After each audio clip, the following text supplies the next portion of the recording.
नमस्कार, मैं आचार्य अनुपम जोली। मकर राशि वाले लोगों के लिए आगामी सप्ताह अर्थात 13 जुलाई से 19 जुलाई के बीच में ग्रहों का आपके जीवन पर प्रभाव और उसका समाधान लेकर आया हूँ। सबसे पहले ग्रहों के परिवर्तन की बात करें तो इस बार लॉट्स ऑफ परिवर्तन है। पहला तो चंद्रमा का है, मिथुन से कन्या राशि तक चंद्रमा का सफर रहेगा। वो क्या आपके जीवन में प्रभाव डालेगा अभी बताते हैं। सूर्य का बदलाव आ रहा है, सूर्य हर महीने राशि बदलते हैं। तो 16 तारीख को रात्रि 11:39 पे सूर्य मिथुन राशि से कर्क राशि में चले जाएंगे और 18 तारीख को बृहस्पति को अस्त कर देंगे और 15 तारीख से हमारे गुप्त नवरात्रि भी शुरू हो जाएंगे और बुध मिथुन में, वक्री बुध मिथुन में वहीं के वहीं रहेंगे। तो चलिए इनका आप पे प्रभाव क्या है, तो चंद्रमा से शुरू करते हैं। तो आपकी राशि से सप्तम चंद्रमा, सप्तम तो नहीं सॉरी छठा चंद्रमा, तो आपकी राशि से छठा मतलब मिथुन का चंद्रमा, छठा चंद्रमा सदैव अच्छा होता है गोचर का। और छठा चंद्रमा शत्रुओं पे विजय दिलाता है, आपका पक्ष मजबूत करता है और रोग ऋण रिपु में कुछ अच्छी खबर देता है। जैसे हम ये तीन चीजें हमारे जीवन का एक आधार होता है परेशानी का, बीमारी, उधारी, शत्रुता, कोर्ट कचहरी। कभी कभी कोई बीमारी सालों तक खिंच जाती है, कोर्ट कचहरियां लंबी खिंच जाती है ना, और शत्रुता भी लंबी चलती है। ये सारे लंबे चलने वाले जो काम होते हैं उसमें रोज की कोई ना कोई समस्या बनी रहती है, परंतु सप्ताह के कुछ दिन होते हैं जहां उसमें थोड़ा सा राहत भरी समय होते हैं। तो सप्ताह की शुरुआत राहत भरी है और उसके बाद सातवां चंद्रमा मतलब 15 तारीख से लेकर 16 तक का जो समय है ये आपका मौज शौक में व्यतीत होने वाला है। जीवन साथी का सहयोग मिलेगा। कुल मिला के सातवां चंद्रमा होगा जो बिजनेस, एंटरटेनमेंट और आपके वैवाहिक जीवन इनसे संबंधित चंद्रमा होगा, जो कि भी हम उसे अच्छे अच्छे में कंसिडर करेंगे। सप्ताहांत जो है वो भी आपका चंद्रमा अच्छा होगा, पर सप्ताहांत और सप्तम चंद्रमा के बीच का जो चंद्रमा है वो थोड़ा सा रिस्की है। तो आपको 17 और 18 तारीख आठवां चंद्रमा होगा। हालांकि मैंने 17-18 बोला है, 16 तारीख की शाम 7:52 से लेकर 18 तारीख की रात्रि 11:59 तक ये चंद्रमा रहेगा। तो मोटे तौर पे जो इफेक्टिव दिन है वो 17-18 है। तो 17-18 को कोई भी नया निवेश, कोई बड़ा डिसीजन उसको अवॉइड करें, उससे पहले करें उसके बाद में करें। तो सप्ताह की शुरुआत सशक्त हो रही है, सप्ताह का अंत अच्छा हो रहा है। सप्ताह मध्य में 2 दिन 17-18 आपके लिए थोड़ा सा चिंताजनक है। अब बात करते हैं बाकी ग्रहों की। तो यहाँ पर सूर्य देव का जो परिवर्तन है वो क्या करेगा और गुरु को अस्त करके क्या करेगा। तो यहाँ पर सूर्य का आना और गुरु के साथ होना थोड़ा बहुत वैवाहिक जीवन के अंदर चिंताएं देगा, निश्चित रूप से देगा, क्योंकि और ये चिंताएं वैसे तो ईमानदारी से बोलो तो साल के हर मिड अगस्त, जुलाई से मिड अगस्त में आता ही आता है। सूर्य का पाथ का सिस्टम फिक्स है। तो ये सूर्य का एक परिणाम है। जैसे मैंने चंद्रमा का परिणाम बताया, अब मैं सूर्य का परिणाम बता रहा हूं। तो हमारे सारे ग्रह इफेक्टिव करते हैं, किसी के कुछ अच्छे परिणाम, किसी के बुरे परिणाम, सबको मत कर जो निकलता है वो रिजल्ट होता है।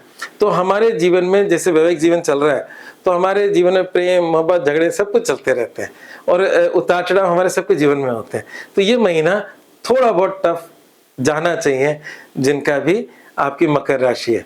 तो थोड़ा बहुत वैवाहिक जीवन को लेकर ये सूर्य कोई खास अच्छे रिजल्ट देने वाला नहीं है, क्योंकि मकर राशि में सूर्य जो है वो शत्रु ग्रह है मकर का भी। तो वो आपको और आपके जीवन साथी को लेकर, अच्छा कभी कभार ऐसा नहीं कि झगड़े हो, ये सूर्य आपके जीवन साथी के हेल्थ इश्यूज भी दे सकता है ना। तो वो भी अपने इसके परिणाम इस प्रकार से भी हो सकते हैं।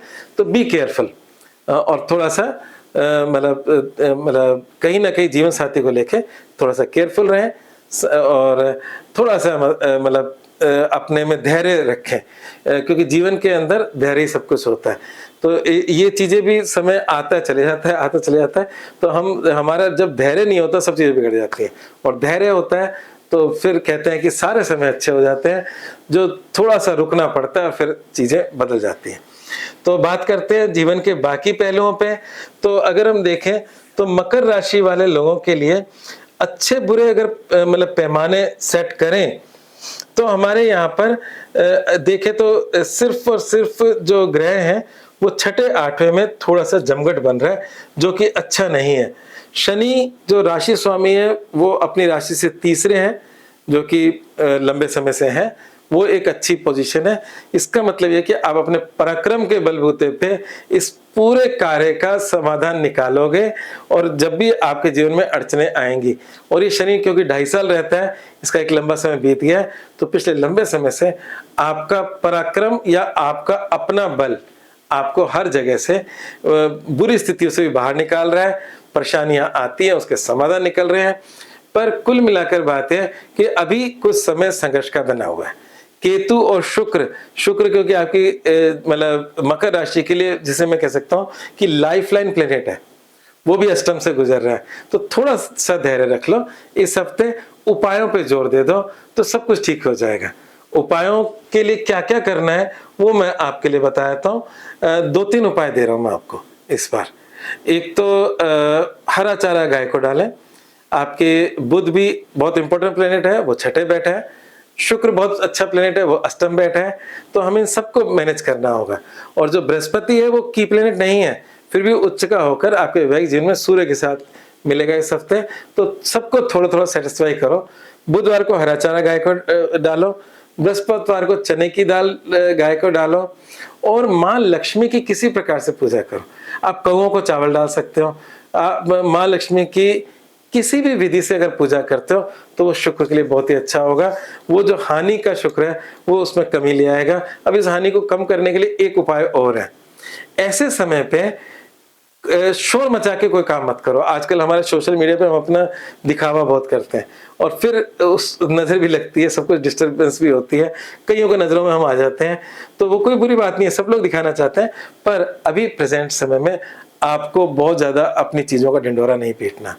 8वां घर लॉस के साथ साथ गुप्त चीजों का भी होता है। तो यहाँ पे क्योंकि बुध छठे घर में स्वैग्रही होकर वक्री बैठा है, तो आपके लाइफ के अंदर शत्रु बढ़ रहे हैं, साथ ही साथ कुछ चीजों में नुकसान हो रहे हैं। तो इन सब से बचने के लिए सोशल मीडिया में प्रोपेगेंडा करना थोड़े समय के लिए स्टॉप कर दो। अगर कुछ आपके जीवन में इस पीरियड में कुछ मिल भी रहा है, क्योंकि ये सब कुछ नहीं है, आपकी जन्म कुंडली और उसकी दशाएं भी बहुत इंपॉर्टेंट है, ये उसके साथ जुड़कर काम करता है।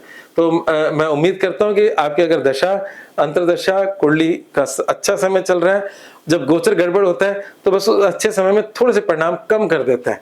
तो मैं ये कहूंगा कि अगर अच्छा समय चल रहा है तो इस समय अच्छी चीजों को, प्राप्त होने वाली चीजों का ढिंढोरा मत पीटे जब तक मिल ना जाए। अगर आपने ढिंढोरा पीटना शुरू कर दिया तो गोचर के परिणाम स्वरूप हाथ में आई चीज भी आपके हाथ से जा सकती है। बिल्कुल ऐसा होता है, जैसे किसी की नौकरी लग रही है, बिल्कुल आश्वासन मिल गया, पर एक दिन पहले सब कुछ कैंसिल हो गया, है ना। जैसे नीट की परीक्षा कैंसिल हो गई, कुछ भी हो सकता है। हमारे भाग्य पे हमारा अधिकार नहीं है, कर्म पे अधिकार है। तो इसलिए कर्म अभी इस समय थोड़ा सा गुप्त रूप से लाभ ले लो, शोर मचा के मत लो। तो ये मतलब मूल वाक्य है। और उपाय में जैसे मैंने बोला कि चने की दाल के गाय पे डालो, गाय को, हरा चारा गाय को, और माँ लक्ष्मी जी की पूजा करें। इन तीनों से आपकी सब चीजें मैनेज हो रही है। शनि आपका ऑलरेडी बहुत लाभकारी है, आपको फायदा दे रहा है, आपके पराक्रम भाव में बैठा है, जो आपके मनोबल को मजबूत बनाए हुआ है।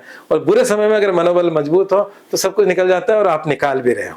तो आगे बात करते हैं कि मूल मंत्र में मैंने यही लिखा है, माँ लक्ष्मी को नित्य प्रणाम करें। तो मूल मंत्र को मैं पहले बता चुका हूं। आज बस इतना ही, धन्यवाद।